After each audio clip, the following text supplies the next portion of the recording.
주일에 수능이 있었어요. 네, 수능 기도회를 저희들은 그날은 안 하고 끝나서 이제 마무리를 이제 하는 수능 기도회를 하면서 우리가 참 붙으면 회개하고 떨어지면 감사하라 이렇게 주제가예요. 그래서 그렇게 써가지고 머그컵까지 이렇게 선물로 주는데, 그렇지만 뭐 시험 못 봤는데 어떻게 감사가 나오겠습니까?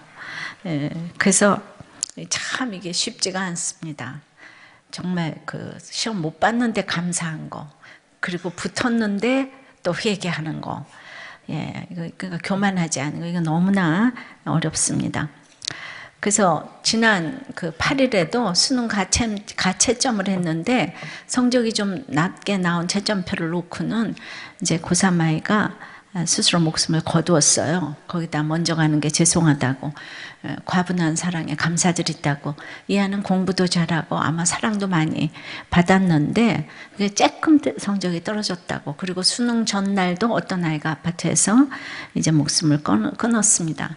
이번 주에 저에게 온 여러 가지 힘든 메일 중에서는 어떤 목사님을 너무 좋아해서 설교를 들었는데 그분이 자살을 한 이후에 자기 남편이 완전히 교회도 버리고 다 버리고 지금 이혼해달라고 그런다, 어떻게 하면 좋겠는가, 이런 이제 모두 어려운 일들이, 해결하기 어려운 일들이 우리 가운데 있습니다.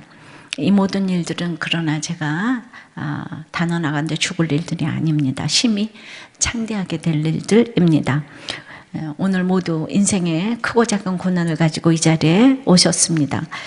그런데 인생이 해석이 되면 그보다 창대한 일은 없다고 생각이 됩니다. 오늘 여러분들의 인생이 해석이 되시기를 축원합니다. 오늘 본문 7절에 내 시작은 미약하였으나 내 나중은 심히 창대하리라. 듣기만 해도 좋은 이 말씀은 집집마다 상점마다 다 걸려 있습니다. 그런데 이것은 하나님이 하신 말씀도 아니고 욥이 한 말도 아니고 욥을 정죄하는 빌닷이 한 말이에요. 그래도 우리는 그런 말 아무리 들어도 마냥 좋아서 이거 걸어두고 있습니다. 뭔지 하여튼 창대가 좋으니까. 그러나 이 말은 해석을 잘 해야 하는 말입니다. 우리가 시험을 못 보고 망해서, 또 빚이 많고 부부간에 불화가 생겨서, 그래서 우리가 망하는 게 아니고, 우리가 그럴 때 어떻게 창대해질 수가 있겠습니까?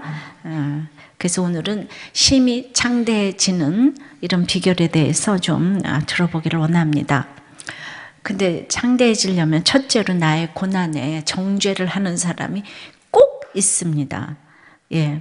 욥이 믿음이 있다고 하면서 그 7장 16절부터 보면은 막 내가 생명을 싫어하고 영원히 살기를 원하지 아니하노니 나를 놓으소서, 내 날은 헛것이니이다. 죽겠다는 거예요. 사람이 무엇이기에 주께서 그를 크게 만드사 그에게 마음을 주시고 아침마다 권징하시며 순간마다 단련하시나이까. 주께서 내게서 눈을 돌이키지 아니하시며 내게 침을 삼킬 동안도 나를 놓지 아니하시기를 어느 때까지 하시리까. 사람을 감찰하시느니요, 내가 범죄하였던들 주께 무슨 해가 되오리까. 어찌하여 나를 당신의 관역으로 삼으셔서 내게 무거운 짐이 되게 하셨나이까. 그러니까 이제 그 욥이라는 사람이 이제 자식도 다 죽게 되고 소유물도 다 가져가니까 내가 죽겠다 그러는 거예요. 죽겠고 내가 무엇이 간데, 내가 무슨 하나님 앞에 뭐가 크게 쓰임 받을 일이 있어서 이렇게 나를 괴롭히냐고, 죽겠다고 이렇게 호소를 하니까 8장 오늘 본문 1절 수아 사람 빌닷이 대답하여 이르되 네가 어느 때까지 이런 말을 하겠으며 어느 때까지 내 입의 말이 거센바람과 같겠냐. 하나님이 어찌 정의를 굳게 하고 공의를 굳게 하시겠는가. 내 자녀들이 주께 죄를 지어서 그래서 죄에 버려두셔서 죽은 거 아니냐, 이러면서 이제 정죄를 했습니다. 너무 고통스러워하는 욥에게 그 엘리바스와 빌닷이 이제 돌아가면서 이렇게 정죄를 합니다. 너 어떻게 죽겠다는 말을 할 수가 있냐? 하나님이 틀렸냐?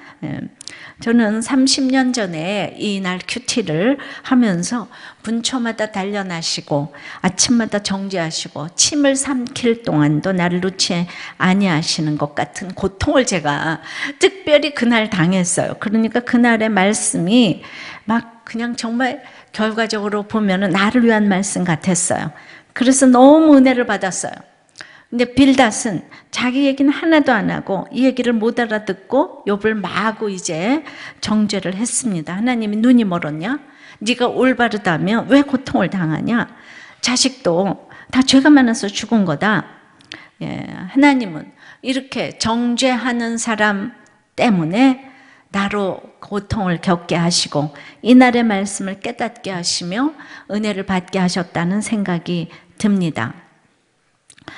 예, 그러니까 제가 그런데 이 욥을 그 와서 정죄하는 이런 엘리바스나 빌닷은 자기들 얘기는 하나도 안 하는 거예요. 자기들 얘기는 오픈 하나도 안 하고 이렇게 막 다 오픈해 놓은 욥 때문에 제가 은혜를 받았지 않아요?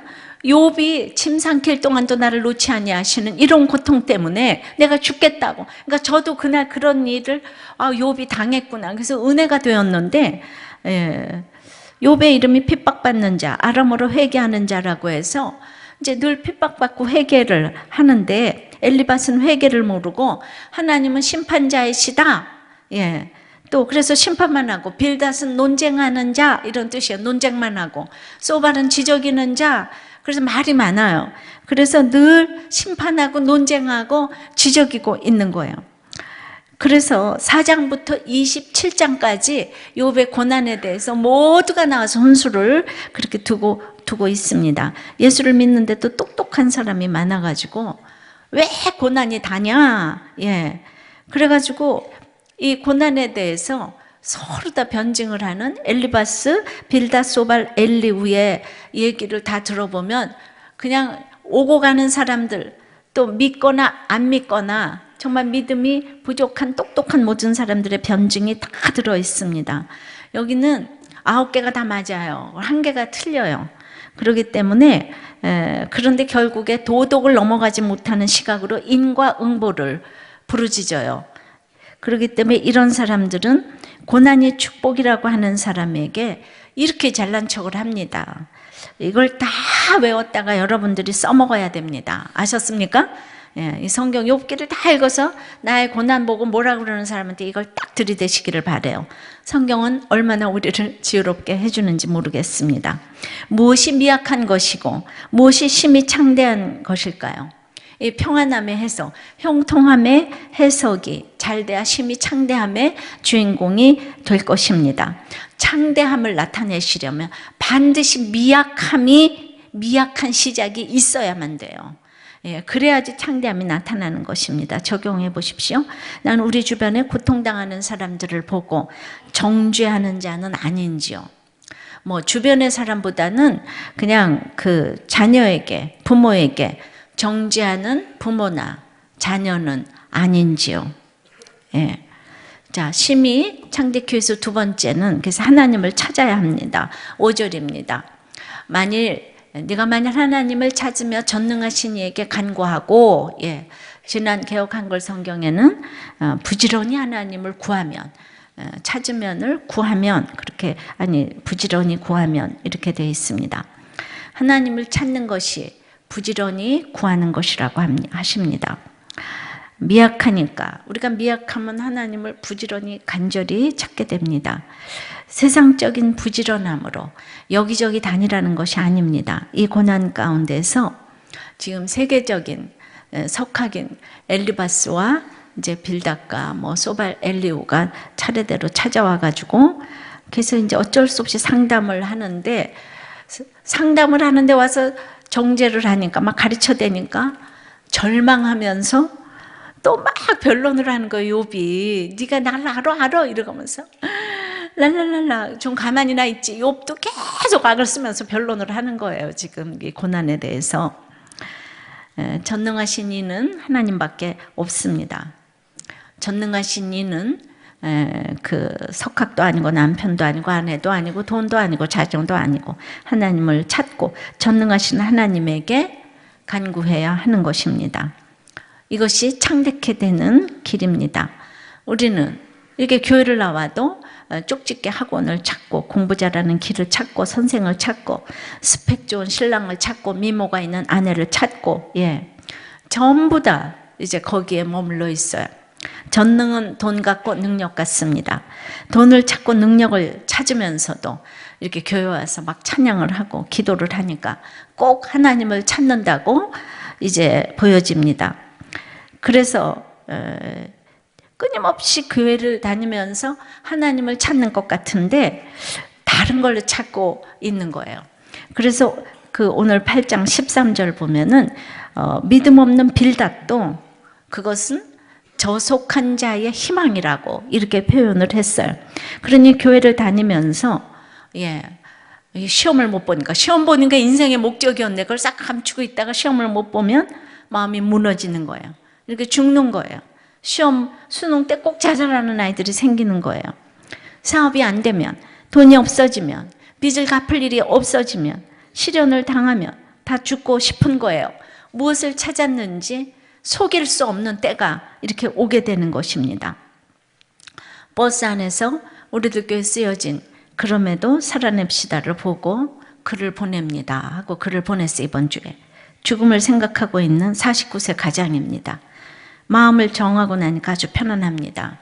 저번 주에는 고속도로 중앙 분리대를 받았는데 안 죽었습니다. 아내와 두 아들은 제가 이렇게 생각하고 있는지 꿈에도 생각 안 합니다. 애들은 어느 정도 장성해서 걱정이 덜 되는데 아내 생각만 하면 먹먹해집니다. 우리 가정은 다 좋은데 경제적 어려움이 참 힘들게 합니다. 다 좋은데 이러셨잖아요, 그죠? 아이들도 잘 컸어요. 다 좋은데 아마 스펙도 있으실 것 같아요. 다 좋은데 오직 그 경제적인 어려움 때문에 무슨 보험인가 들어놓고 죽으려고 하신대요. 제가 오시기를 간절히 원했는데 우리들 교회 오면 이런 얘기 편하게 다 하신다 그러셨는데 제발 복음이 뚫고 들어가서 오늘 오셨기를 간절히 바라고 정말 복음으로 자꾸 이 굿뉴스, 복음이 굿뉴스잖아요. 심히 창대해지는 역사가 일어나기를 기도합니다. 부지런히 구하는 것은 하나님을 사랑하는 것이고 여기저기 다니는 것이 아니에요. 하나님을 찾는 것은 말씀을 묵상하는 것이고 또 오늘의 적용을 내일로 미루지 않는 것입니다. 근데 모든 예배에 참석하려면 또 얼마나 부지런해야 되는지 모릅니다. 습관성 있게 일관성 있게 습관적으로 일관성 있게 부지런해야 합니다. 그러기 위해서 생각도 부지런히 해야 합니다. 사랑하는 사람의 얘기는 미루지 않고 다 들어주고 싶지 않습니까? 그러기 위해서 얼마나 생각하고 연구하고 계획해야 되는지 모릅니다. 그것이 부지런히 구하고 찾는 것입니다. 적용해 보십시다. 여러분들은 하나님을 찾습니까? 그래서 묵상을 합니까? 아니면 그 13절에 저속한 자가 되어서 무너질 이 땅의 것을 간절히 희망하고 있습니까? 심히 창대해지려면 세 번째, 청결하고 정직해야 합니다. 6절입니다. 또 청결하고 정직하면 반드시 너를 돌보시고 내 의로운 초소를 평안하게 하실 것이라. 옛날 성경에는 형통하게 하실 것이라. 성경의 주제가 거룩이기에 하나님께서 언제나 청결하고 정직하기를 원하십니다. 하지만 더럽고 거짓말하는 나임에도 하나님은 끝까지 이렇게 지금까지 돌아보셨어요. 도대체 이게 은혜가 아니고 무엇이겠습니까? 인생이 어찌 의로울 수가 있겠습니까? 그런데 의로운 처소를 평안하게 하신대요. 형통하게 하신대요. 하나님을 이제 제대로 알고 깨닫지 못하면 의가 무엇인지 모릅니다. 예수님을 아는 것이 의로워요. 한 가지 의를 행하면 산다고 그랬어요. 그것이 예수님을 아는 거예요. 평안이 우리는 무엇인지, 형통이 무엇인지 모릅니다. 청결하고 정직하면 이거는 해야 할 일이고 돌보시고 평안하게 하실 것이라 이거는 약속의 말씀입니다. 근데 우리가 마태복음 5장에 마음이 청결한 자는 하나님을 볼 것이요. 여러분들 하나님을 보는 것보다 더 심히 형통한 일이 이 세상에 있습니까? 그래서 더 창대한 일이 없습니다. 하나님을 보는 사람의 특징은 하나님의 돌보심을 느낍니다. 주님이 임재하시는 의로운 처소가 되어서 이제 평안을 느끼고 형통을 느끼는 것입니다. 맨 끝절에 악인의 장막은 없어지리라 그랬는데 맞는 말씀입니다. 이 세상에 진정한 안식처는 어디에도 없습니다. 남편도 아내도 안식처가 아니에요. 예수 그리스도가 안식처인 것이에요. 하나님을 찾고 청결하고 정직하면 지금은 미약하나 나중은 심히 창대해지는 비결이라는 것입니다. 시험을 잘 보고 못 보고는 중요하지가 않습니다. 왜냐하면 못 보면 슬프고 잘 보면 교만해지는 것이 인생이에요. 그래서 우리는 잘 보든지 못 보든지 이제 그때마다 하나님을 찾았던 말씀이 있으면 그 말씀으로 증거하는 인생처럼 창대한 인생은 없다고 생각을 합니다. 똑같은 말이지만 빌닷은 네 자식이 죄를 지어서 죽었기 때문에 그래서 이제부터 하나님을 찾으면 이제 네가 구하는 그 세상적 축복이 다 온다 이런 식의 말씀을 해놓은 거지만 빌닷이 개떡같이 말해도 우리는 찰떡같이 알아들어야 되니까 오늘 찰떡 같은 해석을 여러분들한테 이제 드리는 거예요. 세상에서 세상적인 복을 구하다가 세상에서 안 보여지니까 죽고 싶은 것이잖아요. 그러니까 내가 죽고 싶은 것은 다 세상의 것을 구했기 때문인 것이죠. 그래서 각종 고난 가운데서 말씀으로 해석받으며 가는 것이 가장 창대한 것입니다. 적용해 보십시다. 말씀 묵상으로 인한 이런 청결한 마음으로 하나님을 보고 있습니까? 아니면 복받지 못할까 봐 지금 무서워서 신앙생활을 하고 있습니까? 나눠보세요. 이 땅의 모든 가정들이 교육에 목숨을 걸고 우리나라가 특별히 전 세계적으로 교육에 목숨을 걸고 입시에 사활을 걸고 있는 요즘이기 때문에 지난주에 특별히 수능이 있어서 제가 오늘은 고난 가운데도 특별히 제가 이제 입시 간증을 좀 하겠습니다. 그래서 이 입시 간증을 하면 우리 늘 딸 얘기가 나오는데 왜 아들 얘기가 없는가 했더니 남이 안 보는 중고등학교 대학교 입시를 다 치렀어요. 우리 딸이 요새는 다 추첨으로 가는데 전부 다 시험 보는 학교를 가서 우리 아들은 그렇게 안 가고 오직 대학교 하나만 봤기 때문에 굉장히 압도적으로 줄어들어요, 간증이. 그래서 저도 가장 중요한 날에 입시가 확실히 중요하긴 한가 보다. 그날의 모든 간증은 제가 너무나 이제 또렷하게 기억을 하기 때문에 초등학교 학부모 큐티몸을 제가 했어요. 남편이 가고 나서. 당시 저는 잘 나가는 이제 예원과 서울예고에 이제 선생으로 학부모들을 전도했어요. 딸이 다녔던 이 초등학교는 전원 예원 입학이 자랑이고 항상 수석이 나오는 이제 그 학교인데요. 역대 최다 지원을 해서 30명이 시험을 봤는데 우리 딸 하나만 떨어져서 학교의 기록이 깨졌습니다. 굉장히 죄송해요. 오직 예원 선생님 딸만 떨어졌습니다. 엄마도 멀쩡하고 딸도 멀쩡한데 왜 하필이면 우리 딸만 떨어지는가? 초등학교 3학년 때부터 우리 집에서 학부형, 그 유명한 학부형 엄마들 큐티모미를 인도했기 때문에 정말 쪽이 팔리는 사건이었습니다. 처음 예수 믿는 사람이 많았기 때문에 정말 붙여주셔야 하는데 왜 유독 딸만 떨어진 것일까요?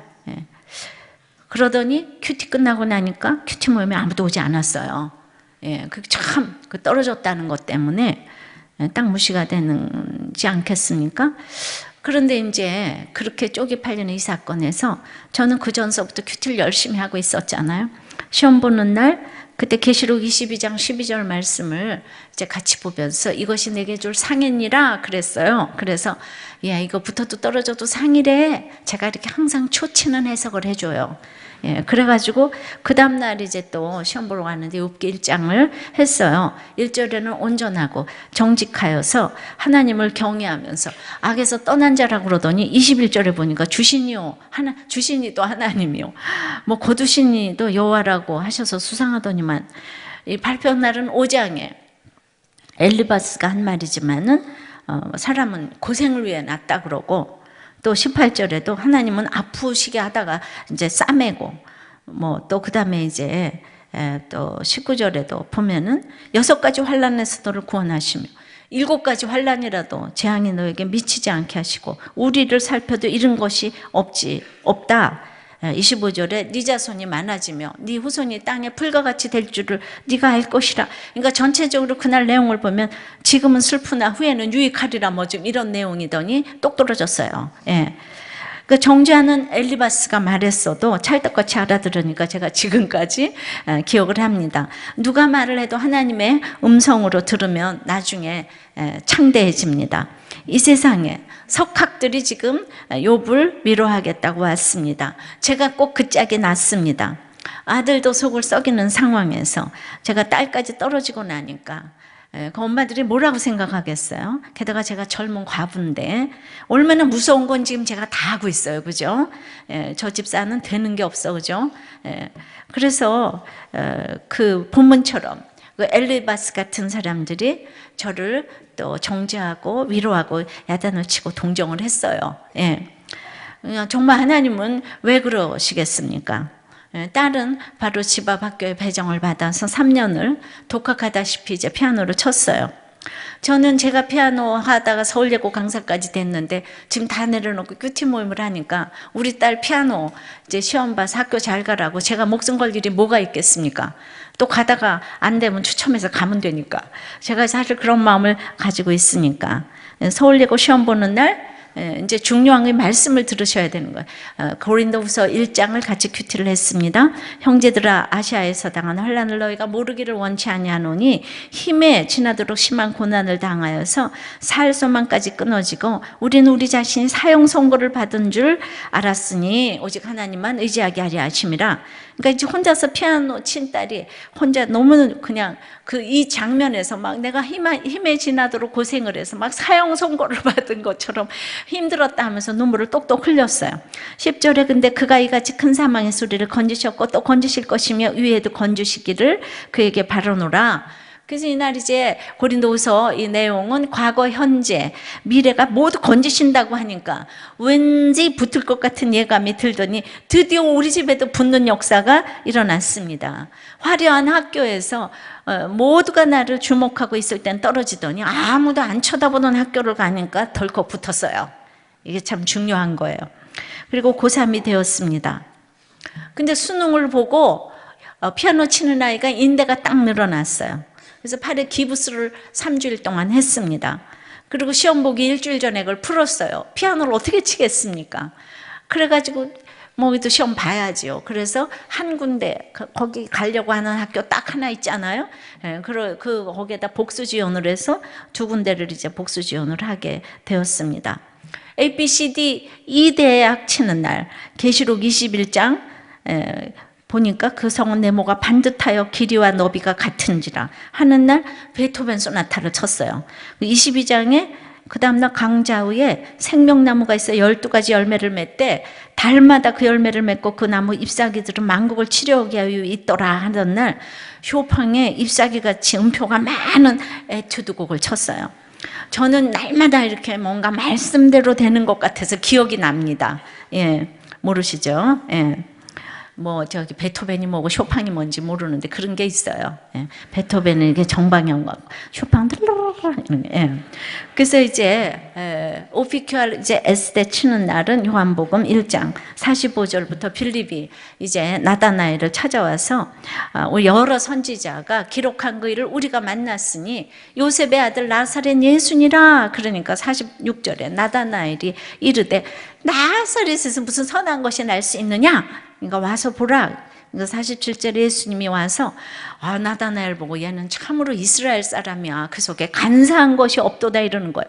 근데 우리 딸이 정말 직설적인데 간사한 것이 없어요. 그러니까 48절에 나다나엘이 근데 저를 어떻게 하세요 예수님? 이제 자기 알아주니까 너무 좋아가지고 그러니까 이제 그 50절에 야 나는 너를 무화과 나무 아래서부터 보았다. 너 나를 내가 보았다고 해서 믿느냐? 그러면서 이보다 더 큰 내가 너를 보았다고 해서 믿냐? 더 큰 일을 보리라. 51절에 하늘이 열리고 하나님의 사자들이 인자 위에 오르락 내리락 하는 것을 보리라 그러는 거예요. 그래서 저는 이제 더 큰 일을 크고 아주 그냥 이런 영적인 일을 이제 보인다고. 근데 큰 일이라고 그랬으니까 A, B, C, D 이대 떨어지고 OPQR S대 붙는 게 큰 일이잖아요. 예, 그렇지만은 저는 너는 더 크고 영적인 일을 보인대 그러더니 두 군데 다 똑 떨어졌어요. 예. 도대체 초등학교 때부터 지금 몇 번을 떨어지는 거예요. 초등학교 고3 때 떨어지고 지금 이제 재수를 하게 되었습니다. 지나고 나서 보면 딸아이는 그 재수학원에 큐티 전도사로 파송을 했다고 생각이 돼요. 어릴 때부터 이제 큐티를 하고 아무리 말씀을 나눠도 모범생이니까 뭘 나눌 게 별로 없는 거예요. 그러니까 모범생인데 나눌 게 없어도 그냥 학교 열심히 가고 피아노 열심히 치고 교회 열심히 가고 또 중학교 1학년 때부터 교회 반주 열심히 하고 꼭 저를 닮았잖아요. 그러니까 걔도 성품인지 믿음인지 잘 모르는 거예요. 그래도 남들이 보기에는 믿음이 너무 있어 보이는 거예요. 그 성경을 지금 아침에 이제 본문으로 아들하고 딸하고 이제 읽으라 그러면은 정말 그냥 우리 딸은 믿음도 있는 것처럼 그냥 수할 사람 빌다시 대답하여 이르되 네가 어느 때까지 이런 말을 하겠으며 어느 때까지 내 입의 말이 거짓말한 것 같겠는가 이렇게 읽어요. 우리 아들 보고 읽으라 그러면 수할 사람 빌다시 대답하여 네가 어느 때까지 이런 말 맨날 이래요. 그러니까 너무 믿음이 있어 보이잖아 우리 딸은. 뭐든지. 그래서 하늘에서 내려왔나 땅에서 솟았나. 나중에는 그런 말도 아주 지겹다고 그러더라고요. 자기를 그냥 맨날 모범생이라고 그래서 싫대요. 근데 이제 그렇게 되니까 그때까지 뭘 자기는 열심히 하지만 누구를 양육하겠습니까? 근데 또 그냥 입 있는 사람은 맨날 믿음이 있다 그러니까 자기도 이제 속는 거죠, 그죠? 근데 이제 이 고난이 왔잖아요. 재수를 하게 됐습니다. 양육을 하게 되었어요. 무슨 양육을? 아침에 자기가 큐티를 하고 나서 짝한테 자기가 아침에 들은 말을 이렇게 저렇게 해줬더니 어머머 오늘 말씀에 이러고 저러고 너무 좋다고 아침마다 이제 그럼 점심시간마다 큐티를 하자 그랬다는 거예요. 그래가지고 어떤 아이가 나보고 같이 큐티를 하자 그래. 그러니까 이제 그 다음날 큐티하는 게 더 달라졌어요. 그랬는데 그걸 가지고 가서 또 하니까 한 명이 옆에서 또 붙었다는 거예요. 그러니까 이제 그 다음에는 이제 열심히 하는 정도가 아니고 자기가 선생님이 돼야 되니까 막 엎드려서 쓰는 거예요. 제가 말하는 걸 다 받아 적는 거예요. 그러니까 사실은 이건 그 아이 큐티도 되지만 제 큐티나 마찬가지인 거를 가지고 가서 자기가 자기 것처럼 이렇게 막 써먹은 거죠. 그죠?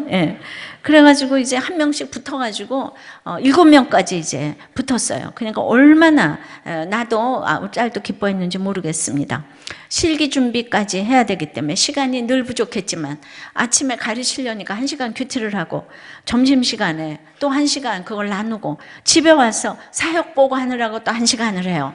왜? 어머 걔는 이러고 저러고 그렇대. 근데 오늘 말씀 듣고 이러고 저러고 그러니까 7명 얘기를 하려니까 1시간이 안 가겠어요? 근데 자기가 선생이 되다 보니까 막 너무 기쁜 거예요. 그 안 기쁘겠습니까? 그래가지고 이제 1년을 그렇게 완전히 뭐 이제 이렇게 학원에서 전도사로 파송을 잘 이제 했어요. 근데 그 해에 어떤 일이 있었냐면 비교 내신제가 돼가지고 그러면은 특목고 아이들은 수능으로 내신을 하게 되면 다 1등급인 거예요. 그러면은 이제 그냥 1등급이니까 이 아이가 오직 실기로 판가름이 나누니까 실기 성적이 좋으니까 박수를 치면서 하나님이 큐티 모임을 하더니 이렇게 축복을 줘가지고 세상에 잘 떨어졌다. 이 재수해가지고 1등급이 돼가지고 이제 쫙 원하는 대학을 가게 생겼다. 그래가지고 박수를 쳤는데 그냥 하루가 안 가가지고 재수생은 제외. 어떻게 그런 글쎄. 그러니까 정말 저기 한 이상한 친구는 어디 1년 어디 유학 갔다가 너무너무 힘들어서 못 와서 도로 한 학년 꿇어가지고 한 학년 늦게 들어갔는데 걔는 1등급이 된 거죠. 그러니까 우리 딸도 유학 보낼 때 보내달라고 그럴 때 진작 보내줄 일이지. 자기도 갔다 오면 1등급 되는 건데. 그래가지고 기가 막힌 일이 일어났습니다. 딸을 비켜가도 어떻게 그렇게 비켜갈 수가 있겠습니까? 그래서 이제 너무나 실망해가지고 그 가기 싫은 학교를 이제 수시 준비를 해서 갈 수밖에 없었어요. 왜냐하면 자기네들끼리 경쟁인데 1등급 아니면 그때는 이제 갈 수가 없는 거예요. 1점이 중요하던 그때에. 그렇지만 이제 제가 말씀드리는 거는 여러분들 이렇게 각자 다 자기의 적용이니까 비교해서 듣지 마시기를 바래요. 예. 그러니까 너무나 다 이 학교도 너무 좋은 학교지만은 자기는 이제 실기시험 준비하는 모습이 교만 그 자체였다고 그렇게 이제 나중에 입시 간증을 했어요. 그리고 그 학교도 쉬운 게 아니죠. 경쟁률이 치열했습니다. 근데 시험 보던 날 또 고린도후서 13장 읽었어요. 13절에 주 예수 그리스도의 은혜와 하나님의 사랑과 성령의 교통하심이 너희 무리와 함께 있을지어다. 은혜와 사랑과 이제 교통하심이 성부 성자 성령의 은혜가 너희 무리에게 있을지어다 했으니까 제가 이제 또 끝나고 이렇게 얘기해 줬죠. 예, 오늘 무리는 심사위원들 아니겠니? 그러니까 네가 틀려도 심사위원들을 감동시키고 치면 그건 되는 거야. 넌 틀렸다고 걱정을 마. 꼭 감동을 시켜라. 그랬더니 와서 너무 잘 쳤대요. 그러더니 이제 그 다음날 말씀은 딸의 간증문을 보면 얘가 이거 입시 간증을 한 거를 제가 쫙 여러분들한테 사실 이렇게 풀어서 말씀을 드리는 거예요. 입시 간증을 했습니다. 평소대로 잘 쳐서 자신감이 생긴 나는 좋은 성적으로 붙어서 이왕 이렇게 된 거 하나님께 영광을 돌리자는 욕심이 생겼다 이렇게 썼어요. 욕심. 그 다음날 아침에 시편 23편을 읽었어요. 여호와는 나의 목자시니 내가 부족함이 없으리로다. 얘가 초신자면 여기 걸리겠는데 4절에 내가 사망의 음침한 골짜기를 다닐지라도 이거에 내가 괜히 여기 걸릴 것 같은 이상한 마음이 이렇게 딱 들었어요. 그래가지고 큐티를 하니까 수준이 높잖아요. 예, 그래서 그냥 아는 게 큐티밖에 없는 거예요. 인형놀이를 해도 큐티하자고, 전화가 와도 큐티하세요 이러고 이제 인형놀이를 했으니까 어렸을 때부터 이제 저를 봤기 때문에 그래서 이제 수준이 높으니까 이제 사망의 음침한 골짜기를 다닐지라도 거기에 걸리게 하셨다는 거예요. 잘해야 한다는 강박관념에 사로잡힌 나는 제일 자신 있는 부분에서 멈춰버렸고 최대 능력을 발휘해야 할 부분에선 틀리고 헤맸다. 여러분 몇백 명의 학생이 와서 이제 그 주어진 시간이 겨우 1분, 2분인 거예요. 근데 전날 아무리 잘 쳤어도 이날 두 곡을 치는데 하나는 이제 틀리고 하나는 이제 멈추고 헤매고 이랬으니까 이건 이제 결과가 빤한 거죠. 그래서 이제 그 전에도 하나도 고3 때는 팔이 늘어나서 이제 상처를 안 받았는데 이때는 진짜 상처 아니 그러니까 이제 뭐 멘붕이 왔어요.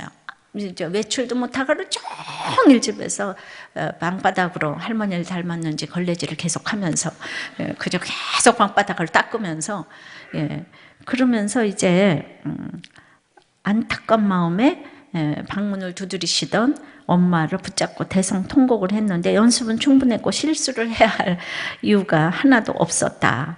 그리고 그 다음날 새벽 기도 가서 나는 눈물을 뚝뚝 흘리며 하나님께 따졌다. 내가 조금 교만했다고 그렇게 혼내실 수 있냐고 수석하겠다고 얘가 그랬잖아요.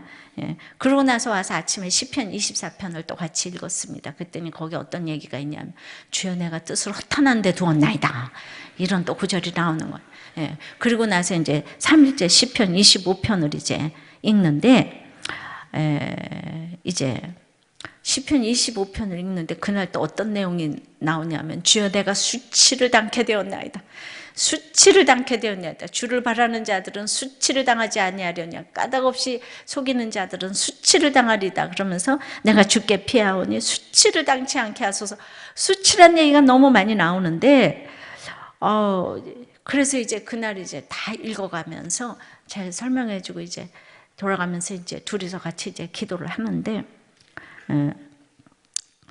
주님 제가 영혼 구원을 위해서 살겠다고 이제 그동안에 하도 교회를 많이 다니까 어떻게 기도를 안 했겠어요. 말은 그렇게 했었지만 진짜 제 마음속에는 그런 마음이 하나도 없었습니다. 그래서 수치를 당게 되었습니다.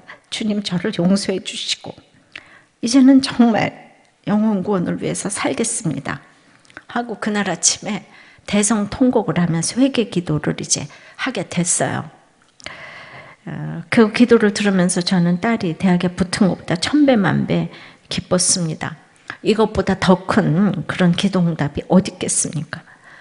그냥 개입해서 그 모범생 같은 기도가 아니고 터져 나오는 이 회개 기도를 하니까 딸도 고난이 있어야 주님을 이제 이렇게 만나는 거예요. 그렇게 이제 저하고 참 비슷해가지고 성품으로 할 수밖에 없는 상황에서 눈물로 회개를 한 고백을 지금까지 이제 이루어오셨다고 생각을 합니다. 그래서 저는 너 서울예고 나왔는데 네가 시집을 못 가겠니? 선교를 못 하겠니? 염려 말아라. 그래서 그날 제가 선교사 수련회 가서 이 간증을 했습니다. 정말 대학교 붙은 것보다 100번 기쁘다고. 그랬더니 어떤 분이 그 집에 떨어진 간증 감사하는 건 이제 지금 그만하세요. 이렇게 저한테 그렇게 얘기를 하더라고. 그 말을 들으면서 제가 외로움을 느꼈는데 그 시편 25편에 이런 얘기가 있어요. 주여 나는 외롭고 괴롭사오니 내게 돌이키사 나를 긍휼히 여기소서. 그러니까 우리 딸도 나는 외롭고 괴로우니 저도 내 말을 하나도 못 알아들어서 외롭고 괴롭사오니 이러면서 이제 집에 왔는데 여러분 이게 참 쉬운 것 같지만은 저는 30대 남편이 이제 가서 과부가 된 데다가 우리 딸이 큐티 모임을 그렇게 하고 딴 사람들을 살리고 있는데 중학교도 떨어지더니 이제 대학교도 또 떨어지더니 재수해서 지금 또 떨어지게 생겼어요. 그것도 피아노 선생 딸이. 진짜 왜 하나님 날 이렇게 수치를 당케 하나? 누가 내 큐티 모임을 오고 싶겠는가? 저 큐티 모임에 가면 되는 게 하나도 없더라. 이럴 텐데. 그랬더니 그냥 집에 딱 왔더니 우리 딸이 합격했다는 거예요. 너무 이상하지 않아요? 내가 대통령도 아닌데 백도 없는데. 그래서 전 피아노 선생님이라서 알아요. 이거 붙을 수 없는 거를. 그래서 제가 그 들어간 심사위원한테 전화를 걸었어요. 걔 왜 붙었어요? 제가 이렇게 물었어요. 그랬더니 그 틀리고 멈추네요. 이러면 딱 알아요. 거기서 입학시험에서 틀리고 멈춘다는 게 있을 수가 없는 일이니까. 근데 진짜 내가 얘를 떨어뜨리면 학교가 손해겠다 싶어서 걔가 음악이 아주 좋더라고요. 그래가지고 얘 진짜 이거 억울하겠다 싶어서 어떻게든지 붙어라 그래가지고 내가 최고점을 줬어요. 이래요. 나는 뇌물도 안 썼는데. 그래요? 그래가지고 또 딴 분한테 전화를 걸었어요. 그랬더니 똑같은 얘기를 해요. 그리고 맨 첫날 너 틀려도 심사위원들에게 은혜를 끼치고 감동을 드리면 된다 이랬죠. 너희 무리에게 은혜가 있을지어다. 하나님은 이렇게 신실하게 역사를 하셨어요. 그러니까 우리 딸이 교만하게 다닐 뻔한 학교를 너무나 겸손하게 다닐 수 있도록 이렇게 역사를 하신 것이죠. 선생님들의 평가는 정확했어요. 우리 딸은 대학교 4학년 아이들만 정기 연주회 나갈 수 있는데 거기 한 명 뽑아서 정기 연주회를 시킵니다. 대학교 2학년 때 거기 오디션에서 붙어서 정기 연주회를 이렇게 했어요. 그러니까 정말 하나님께서 신실하게 그 모든 말씀대로 믿은 거를 이루셨습니다. 역사하셨습니다. 딸의 입시 간증문에 이렇게 보면은 입시 간증문에 이렇게 썼는데 제가 오늘 그 신문을 안 가져왔어요. 하나님의 존재를 부인하려고까지 했던 나에게는 정말 성령이 역사하시는 체험이었다. 이렇게 썼어요. 그래서 이 얘기를 신입생 수련회 좋은 모임에서 이렇게 간증을 들은 선배가 강당에서 이게 이제 추천을 해가지고 신입생 선배 교수님들 앞에서 간증을 하게 됐고 이것이 학보사에 실리게 됐고 그리고 그 말대로 대학교와 대학원에서 이제 큐티 모임, 기도 모임을 인도를 하게 됐어요. 고3 때 입시 때 주신 크고 영적인 일을 하나님께서 계속 보이시고 가신 것이었습니다. 딸아이는 이 간증문이에요. 시편 23편, 24편, 25편, 고린도후서 13장 이거 계속 되어지는 이 간증문 마지막에 이렇게 썼어요. 나는 수험생활을 앞둔 후배에게 건강관리 잘해라 어떤 참고서를 보라고 말하고 싶지는 않다. 무엇보다도 성령을 체험하는 수험생활이 되기를 바랄 뿐이다. 성령이 역사하시면 능력이 생긴다. 공부하는데 인간관계, 전도의 믿음에 상상할 수 없을 정도로 한계가 없으신 하나님이 우리를 당신의 일에 적합한 사람으로 만들기 위해 엄청난 능력을 부여하신다. 교회 나오고 예수 믿고 학생부 입원하고 성경 읽는 것이 전부는 아니다. 성령으로 잉태되는 사건이 있어야 한다. 그리고 성령을 체험한 사람은 그 영혼의 셈이 고갈되지 않도록 전과 다른 삶을 살도록 늘 기도해야 한다. 나는 본격적인 수험 생활을 하기 전에 자신과 하나님과의 관계를 바로잡으라고 말하고 싶다. 특히 큐티 모임은 큰 은혜를 주는 내 신앙생활의 원동력이다. 모두가 합격을 바라는 마음에 의지할 대상을 찾는다. 이때 하나님을 의지하는 내가 얼마나 평안을 누렸는지 보일 수 있다면 시험이 끝나고도 친구들을 하나님께로 인도할 수 있었을 것이다. 마지막으로 학교에서 성경 말씀을 나눌 수 있는 친구를 만들려고 하고 싶다. 혼자보다 같이 하는 큐티에서 더 풍성한 은혜를 누릴 수 있기 때문이다. 이거를요, 고3 이거 재수하면서 입시 간증을 쓰라고 그래서 이렇게 썼는데, 이거 어떤 목사님이 이렇게 쓰겠습니까? 예, 이렇게 입시 간증을 썼어요. 그러니까 입시 간증을 했지만 떨어지면 떨어지는 대로, 붙으면 붙은 대로 그날 말씀을 기억하면 이것이 심히 창대해지는 것이라고 말씀드리고 싶습니다. 다른 어떤 것보다도 내가 같이 이렇게 말씀을 보았다는 것이 너무 중요합니다. 예. 근데 수능 기도에 왔어요. 어떤 아이가 엄마가 어떤 아이를 데리고 왔어요. 그런데 시작도 하기 전에 찬양 시작되고 말씀 시작하려고 그러니까 얘가 가는 거예요. 그래서 제가 막 따라 나갔어요. 왜 가니, 예배 보고 가라요까지 왔는데, 그랬더니 저는 아침부터 시험 봐서 피곤해요 이러더라고요. 그래서 전 가야 돼요. 그래서 예, 내가 담임 목사란다. 알아요. 그래서 제가 막 껴안아주고, 그래도 이왕이면 애들도 다 와서 있지 않니? 그래도 저는 가야 돼요. 그러는 거예요. 그러니까 우리는 힘들어도 뭔가 말씀을 보고 이런 거를 여러분들이 부모가 돼서 이렇게 습관화 시켜놔야 되는데, 그런 날만 데리고 오시면 또 이제 안 되는 거죠. 그 엄마 마음은 얼마나 미워지겠습니까? 저는 우리 집에서 마지막 결혼해서 나가는 날 본문도 요한복음 20장 기억을 합니다. 아버지께서 아들을 사랑하사 자기가 행하시는 것을 다 아들에게 보이시고 또 그보다 더 큰 일을 보이사 너희로 놀랍게 여기게 하시니라. 아버지께서 죽은 자들을 일으켜 살리신 같이 아들도 자기가 원하는 자들을 살리니라. 크고 영적인 일을 보이신다고 했는데 결국 이 세상에서 죽은 자들을 일으켜 살리는 일을 하라고 이 두 부부에게 결혼하는 날 말씀을 주셨다고 생각을 합니다. 제가 우리 딸과의 25년간의 큐티 내용을 전해드렸어요. 저는 그 전에 우리 남편부터 시작하면 30년간의 큐티 내용을 이렇게 이제 제가 다 기억하고 있어요. 우리가 창대하고 안 하고를 결정하는 것이 아니라 하나님의 말씀을 얼마나 존중하고 가는가가 가장 창대해지는 비결이라고 생각을 합니다. 욥기할 때부터 순전한 자라고 하시고 고난이 시작되었으니 사실 선지자적 고난이라고 생각이 되지만 그때는 하나님 왜 이런 생각이 들은 것도 사실입니다. 남편이 천국 간 것도 에스겔 간증으로 살아났는데 그때보다 딸에 떨어지면 정말 쪽팔렸습니다. 우리 집에서 큐티 모임을 하고 전도를 하며 기부인들 정말 데리고 했는데 남편도 없는 저를 하나님이 저 수고했다고 높여주셔야 되지 않겠습니까? 그런데 그 엄마들 가운데 내가 예수님을 보여야 하는데 오직 이렇게 큐티를 열심히 했던 우리 딸만 떨어지니까 정말 잠시 힘들었지만 말씀으로 제가 무조건 믿었습니다. 그리고 지금 그 떨어지고 25년이 지났습니다. 그리고 어느 때부터 이 간증을 하기 시작했습니다. 그러니 창대한 것이 무엇입니까? 오늘의 사건에서 죽으려고 하지 말고 오늘의 이 말씀을 기억하는 것입니다. 오늘의 이 사건에서 주시는 말씀을 기억하는 것입니다. 상처가 별이 되는 것입니다. 제가 딸이 또 무언가 돼서 성공했기 때문에 이런 얘기를 하는 것이 아닙니다. 그때 그랬잖아요. 6가지, 7가지 환란이 계속 오고 갑니다. 그렇게 은혜로 붙었지만 간증이 무색하게 또 방황을 하고 한참 동안 또 학교를 다니기 싫어했어요. 뒤늦게 사춘기가 와서 누구도 지날 수 없는 ABCDEFG를 총량은 누구에게나 다 있어서 힘들어했지만 중요한 것은 기도 큐티 모임을 늘 하고 교회를 열심히 섬겼다는 사실이에요. 방황을 했어도 교회를 떠나지 않았어요.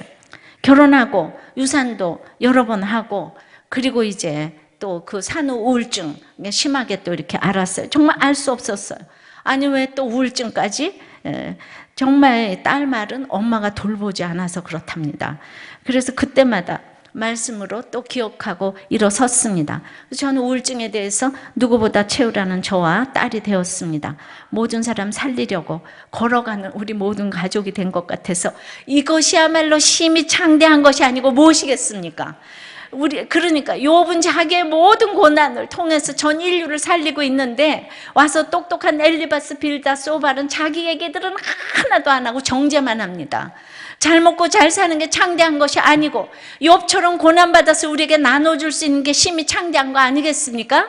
그까짓 거 빚 좀 줬다고 뭘 죽어요? 말도 안 되는 거죠. 있을 수가 없는 일입니다. 그래서 우리 아들은 시험 본 일이 별로 없어서 그래도 한마디 또 양념을 쳐야 되잖아요.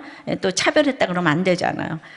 수능 첫 번째 수능 시험 보는 날 데살로니가 3장 4절에 보니까 내가 장차 받을 환난을 얘기했더니 과연 그렇게 되었도다 나오는 거예요. 그러니까 우리 아들이 엄마 조짐이 수상하잖아. 그래요. 그래서 5절에 시험하는 자가 와서 너희를 시험할까 해서 우리 수고를 헛되게 할까 함이래서 너 시험 못 보면 그래서 큐티도 안 하고 교회도 안 나올 거니 그랬더니 아유 내가 공부 안 해서 떨어지는 거지 그게 뭔 상관이냐고. 그래서 8절에 그러므로 너희가 주 안에 굳게 선즉 우리가 이제는 살리라처럼 엄마가 살리라 이런데 발표날은 더 수상합니다. 압살롬이 아버지 다윗을 반역하는 시편 62편이었어요. 그래도 다윗이 오직 그만이 나의 반석이요 구원이요 나의 요새시니 내가 크게 흔들리지 아니하리로다 이러잖아요. 그래서 합격자 발표를 제가 오늘 굉장히 더 슬픈 날이니까 에아르스로 알아보지 말고 직접 방을 보러 가서 거기에 네 이름이 없는 걸 보면 더 슬프지 않을까 그랬더니 그게 굉장히 좋은 생각이라고.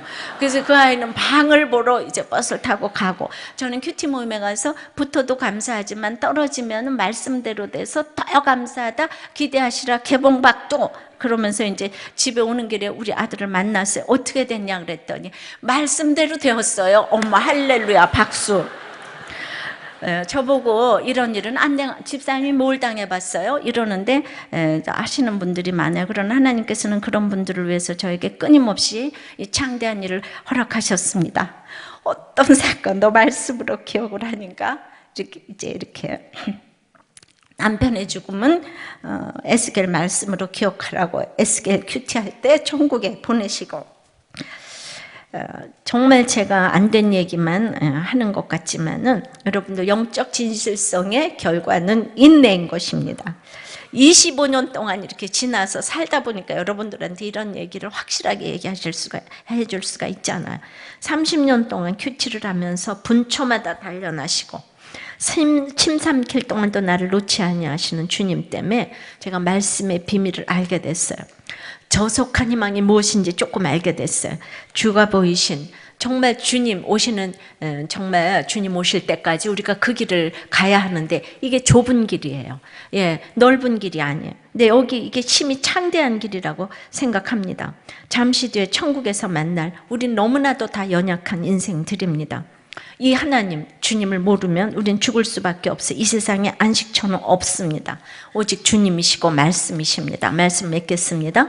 모든 상황 속에서 주님을 부지런히 찾고 전능하신 하나님께 우리가 나아가야 하는데 청결하고 정직하여서 하나님을 보는 것이 심히 창대한 길이고 이제 시작은 미약하나 나중은 심히 창대하게 하실 그 주님을 우리가 바라보기를 원합니다. 찬양하고 기도하겠습니다. 주님 다시 오실 때까지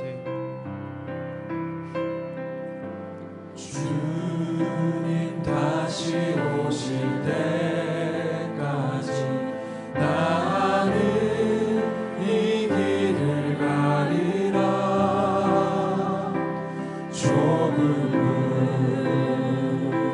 좁은 길 나의 십자가 지고 나의 가는 이 길 끝에서 나의 가는 이 길 끝에서 나는 주님을 보리라. 영광의 내 주님 나를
어느 문제, 어떤 문제를 가지고 이 자리에 오셨습니까? 그 문제가 얼마나 심히 창대하게 되는 비결인 것을 오직 오늘 주님 말씀이 그러하시다 하면 그것이 심히 창대한 것입니다. 영적 진실성의 결과는 인내라고 했으니 오늘 그 말씀을 믿고 일어서는 여러분들 되게 해달라고, 정말 지금 시작은 미약하나 심히 창대하게 될 날을 바라보면서 정말 내가 그 창대함의 주인공이 되기를, 우리 집안이 그 창대함의 주인공이 되기를 다 같이 기도하겠습니다. 주님이 세상에서 창대함을 쫓아서 얼마나 노력을 했는지 모릅니다. 그래서 노력해서 거기에 올라가 보면 또 부끄러움이 있었습니다. 정말 나는, 다른 아이들은 다 부모님들이 뒷바라지 하는데 나는 왜 아르바이트를 해야 되는가? 대학을 가도 옆에는 부유한 친구들이 있어서 또 부끄러웠습니다.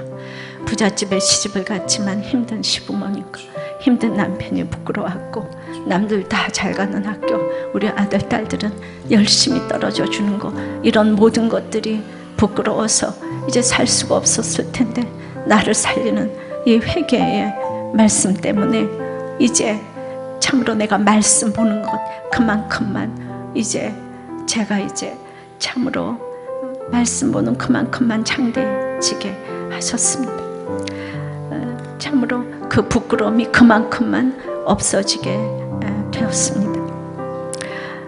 말씀이 들리면서부터 아이가 잘 되고 성공을 바라는 그 조속한 희망을 이제 조금은 버리게 되었습니다. 되었다함이 하나도 없지만 참으로 열심히 나에게 있는 모든 고난을 자랑하면서 지금까지 온 것의 결과, 우리 아이들과 이제 천국에서 만날 확신이 저에게 생겼기 때문입니다. 이것은 어떤 것보다 더 심히 창대한 것이라고 생각이 됩니다. 참으로 여러분들이 오늘 어떤 힘든 상태에서 이 자리에 왔다고 할지라도 그 어떤 것도 하나님이 이제 여러분에게 한번 보아주시면 상처가 별이 될 줄을 믿습니다. 심히 창대해지는 그 가치관이 저희들에게 바뀌게 도와주시기를 기도합니다.